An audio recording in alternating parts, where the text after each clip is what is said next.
నమస్తే, welcome to Disha. Tollywood singer dubbing artist Chinmayi మరోసారి కీలక వ్యాఖ్యలు చేసింది. పితృస్వామ్య వ్యవస్థలో మహిళలపై జరిగే దారుణాల ఆధారంగా హిందీలో చిరయ్య అనే ఓ వెబ్ సిరీస్ తెరకెక్కించారు.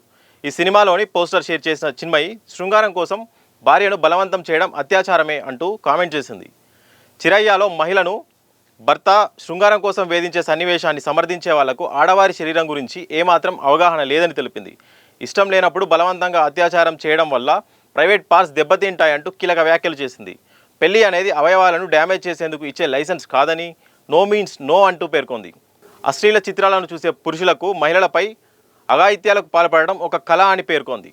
అందుకే పెళ్లి తర్వాత భార్యపై అత్యాచారం అనేది ఓ సమస్యగా కనిపించడం లేదని తెలిపింది. వారికి పెళ్ళైన మహిళ ఎల్లప్పుడూ శృంగారం కోసం సిద్ధంగా ఉండాలని పేర్కొంది. ముఖ్యంగా అరేంజ్ మ్యారేజెస్లో ఒకరినొకరు పూర్తిగా అర్థం చేసుకోకముందే జ్యోతిషుడు నిర్ణయించిన ముహూర్తంలో ఇద్దరు కలవాలనే డిమాండ్ పెద్ద చర్చకు దారితీస్తుందని తెలిపింది.